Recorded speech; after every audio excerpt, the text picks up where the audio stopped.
Kemudian ikhwan rahimani rahimakumullah, mengenai salatul Id, salat hari lebaran. Salat Idul Adha, salat Idul Fitri secara bentuk sama, tapi jangan lupa, dan ini banyak juga dilalaikan oleh kita, nilai pahala dan keagungan salat Idul Adha itu jauh lebih hebat dibandingkan salat Idul Fitri. Walaupun menyedihkan kenyataan di negeri kita ini, terutama Idul Adha tak pula diperhatikan oleh kita. Jujur tak usah jauh-jauh, kita pengurus masjid persiapan untuk Idul Fitri sama Idul Adha sama tak? Beda. Idul Adha sekedarnya kita. Idul Fitri Masya Allah persiapannya, ya, nyai hotel penak yang pakem ni ya, serba disiapkan galau. Padahal salat Idul Adha itu lebih mulia dibandingkan salat Idul Fitri. Kenapa? Banyak alasannya. Di antaranya ulama mengatakan Idul Adha perintahnya datang lewat Al-Quran dan hadis Rasulullah. Tapi kalau Idul Fitri hanya datang lewat nas hadis Rasulullah. Dalam Al-Quran Allah mengatakan, A'udzubillahi minasyaitonirrajim, Bismillahirrahmanirrahim, Inna a'tainakal kautsar, fasalli li rabbika wanhar. Fasalli, dan salatlah untuk Tuhanmu.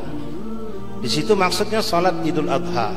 Wanhar, dan sembelihlah korban. Makanya amal ibadah yang paling afdal di hari lebaran menumpahkan darah korban, artinya nyembelih korban bagi yang mampu berkorban. Ya, mampu, subhanallah, kita ini sebenarnya mampu galau, cuma kita tidak mau jadi orang mampu. Ya, nanti insyaallah akhir majlis kita bahas sedikit tentang korban insyaallah. Salat Idul Adha lebih afdal daripada Idul Fitri, ikhwan. Adapun cara kaifiyahnya tidak ada beda, cuma beda niat saja. Cuma beda niat saja. Lalu apa sih yang disunahkan di Idul Adha dan Idul Fitri? Idul Adha, ikhwan rahimakumullah, pertama waktu salat harus kita ketahui. Mengenai waktu salat Idul Fitri, Idul Adha itu sama. Begitu masuk waktu isyraq, itu sudah masuk waktu salat. Salat Idul Adha, Idul Fitri sudah boleh dilakukan. Misal inti seorang security, inti seorang pekerja yang inti harus sudah standby jam 7 pagi di kantor. Inti mau ikut salat Id, belum ada yang ngadukan jam setengah 7, apalagi 6:15, belum ada yang ngadukan salat lebaran itu. Lalu apakah inti tidak salat lebaran? Enggak, inti sama teman-teman inti jam setengah 7 salat duluan. Beb, baru setengah 7 Beb? Iya, jangan setengah 7, 6:15 kalau sekarang ini sudah masuk waktu isyraq. Tapi kalau belum masuk isyraq, belum boleh salat Id. Salat Id mulai masuk dari waktu isyraq. Nah, untuk Idul Fitri itu beda waktunya, disunahkan untuk Idul Fitri lebih agak siang, Idul Adha lebih pagi.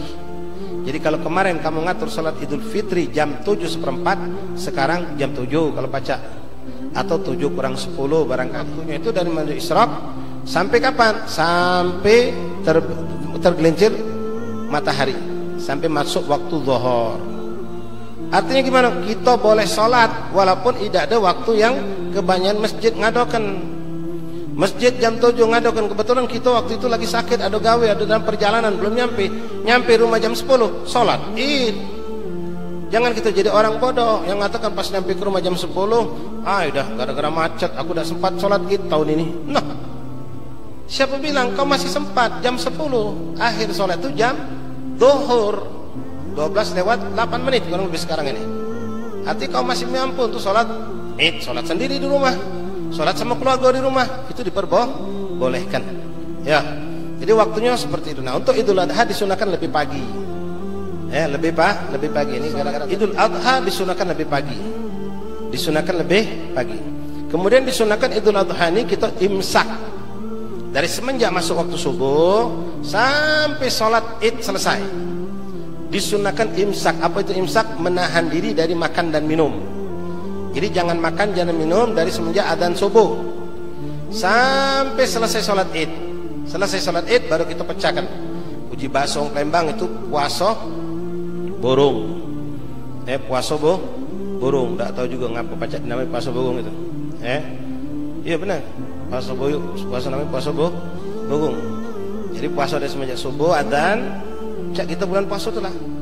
Tapi bukanya setelah salat Id. Nah, maka yang disunahkan dipagikan untuk meringankan orang-orang yang puasa sunnah imsak tadi. Nah, salat Idul Adha jam 8. La ilaha illallah.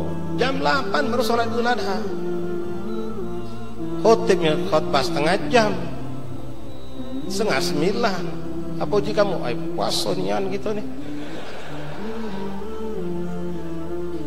Tolong pengurus masjid pinter dipahami hukum syariat, pengurus musola, panitia. Ya, kalau sholat Idul Fitri kamu jam 8, ya Idul Adha setengah 8 atau belum jam 7. Pagi kan, untuk apa? Memudahkan orang yang imsak tadi agar mereka tidak terlalu merasakan terbebani. Kemudian untuk bisa menyegerakan penyembelihan korban, walaupun perlu diketahui ya kawan, nyembelih korban tidak harus selesai sholat Id. Waktu nyembelih korban itu sama dengan waktu sholat Id. Setelah isyraq sudah boleh nyembelih korban. Setelah isyraq nyembelih korban itu sudah boleh. Ya, misal lebih kita kebetulan ada panitia banyak yang disembelih nih. Lalu kita ini nak nyiapkan makan untuk panitia. Jadi sebelum sholat Id si kok kambing kita potong dulu. Untuk apa? Biar bisa dimasak oleh panitia untuk jadi makan wong yang nyembelih korban. Boleh Bib? Boleh. Siapa ngomong tak boleh? Hah? Yang tak boleh itu kalau kambing menyongleng ke pembek. Kalau itu kambing ini untuk korban, boleh. Kan korban itu boleh dinjuk matang, boleh dinjuk masak. Yang penting yang ngambil ya wajar-wajar baik. Panitia yang 10 masak 10 kilo ya lebih. Panitia yang 10 masak ya mungkin 2 kilo udah kebanyakan kan. Artinya itu boleh. Ini sekedar contoh. Artinya nyembelih sebelum sholat Id itu boleh. Ya.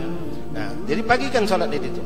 Setelah kita melakukan imsak tadi, ini sampailah selesai baru dibatalkan. Nah, ini juga kalau kita bisa melakukan itu buatlah bagi pemerintah panitia. Kalau kamu lihat lingkungan kita ini paham tentang ini. Banyak sekali orang yang imsak melakukan puasa burung tadi. Nah, pihak masjid, pihak musola yang adakan sholat Id, kalau bisa habis selesai sholat Id, assalamualaikum warahmatullahi, assalamualaikum warahmatullahi. Apa yang kita lakukan? Takbiran. Kenapa? Ini kan takbir mukoy. Ya, idulnya Idul Adha. Kalau Idul Fitri habis assalamualaikum, tidak ada takbiran. Ya kan? Langsung doa, khutib naik mimbar. Tapi kalau Idul Adha takbiran. Nah, sementara orang lagi takbiran, ada panitia magikan minuman. Kalau kami di Hadramut magikan kurma sama banyu, mecah ke puasa burung tadi sambil takbiran. Itu caranya. Kalau nak cantik praktekkan. Ya, dak kasih kurma 8 jam barangkali. Siapkan untuk mecah ke buka puasa tadi, buka puasa burung tadi. Nah, karena kan kita tidak tahu nih, karena tidak nunggu khotib selesai. Pecah puasa itu selesai sholat, bukan nunggu khotib selesai. Kalau nunggu khotib selesai ya lama. Ya ketemu khotib yang panjang pula cerita dari Nabi Allah Ibrahim melahirkan dapat anak Nabi Ismail. Nabi Ismail tumbuh besar sampai urusan bangunan Ka'bah, penyembelih korban.